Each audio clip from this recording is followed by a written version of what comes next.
Hello, welcome to my video. My name is McKinnon, and today I want to help you guys get an effect similar to this. I've been seeing this a lot on social media, specifically on Instagram more and more now. It's pretty much just shooting through a fence and blurring everything except that one square in the fence chain. So I want to walk you guys through step by step exactly how to get that in Photoshop. So let's jump right into Photoshop so I can walk you guys through exactly how to get that effect. So now that we are inside of Photoshop, what we can do is edit this photo. So this isn't the most ideal case, but you'll get a very general explanation of how you can do this and how you can actually implement this into your photo.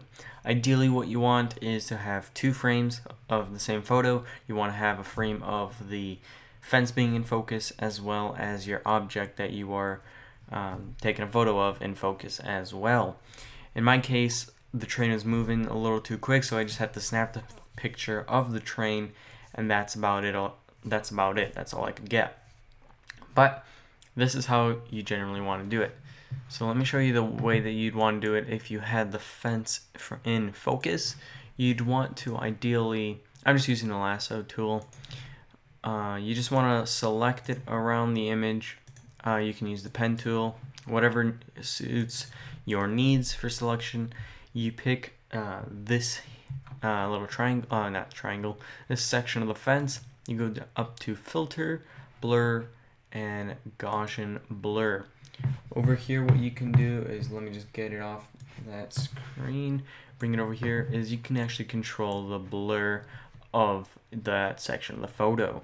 You can go all the way to 1000 or all the way to down to 0.1 of a pixel. What we're going to be doing in this photo is actually doing a 20 radius for the blur, and that's how you would do it. But let me show you guys the way to do it if you are doing it the way that I'm showing you right now, which is just selecting the whole thing and making everything blurry except that one little patch of your photo. Let me clear that, and let's duplicate this layer by pressing Command or Control J, and that will select our little image and make a duplicate copy in the layers panel.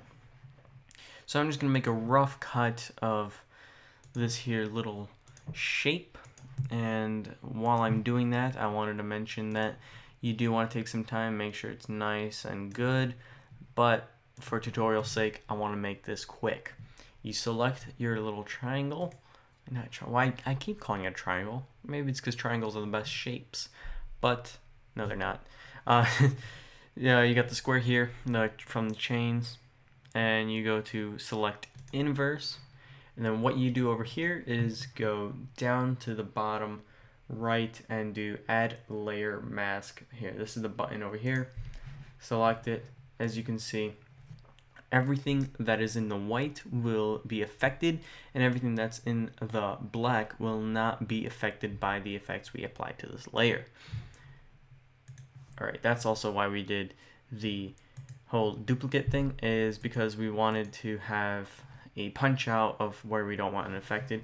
And the good thing about doing masks is you can go and actually clear up some more if you didn't clean up enough, or by adding more if you didn't take out enough of your selection. Or, you know, if you need to add some stuff, it's good to do it post by using layer masks. So that's why layer masks are important. But let's go over here to the image. Now let's actually make this a better feather. Let's go select this part over here. Oops.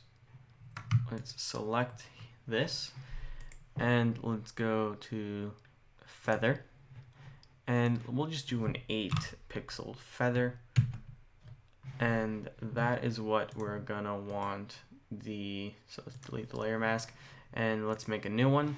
And see here, if you bring it close up, this is the feather. It's just 8 pixels up. So let's just zoom out here, and I'll show you how to do this effect. So let me show you guys exactly how to get this blurry now.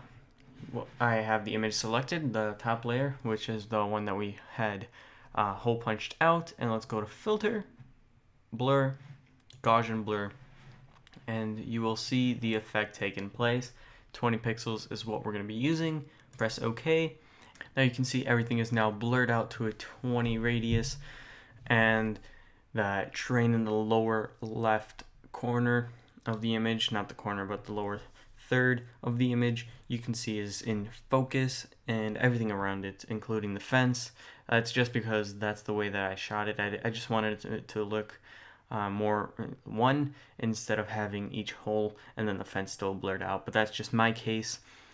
Do with this technique as you wish. So thank you guys for watching. I hope you guys enjoyed this tutorial on how you can add fake blur around your images in Photoshop to add more focus, just like they do on Instagram. But on Instagram, what they do, what I've been seeing, is that they actually outline each specific square of the fence and then blur out only that section. But what I'm doing here is making it in layers and blurring the whole thing except the square, just because I have only one frame and it's only the fence that's out of focus that's bothering me from keeping it the way that they have it on Instagram. I just wanted one smooth blur around everything. But ideally what you want to do is take a frame of your fence in focus and the object behind the fence in focus. So I hope you guys enjoyed this video. My name's Thomas Kurinko. I wish you guys the best of luck on your photography, and thank you guys for watching, and see you guys in another video. Bye.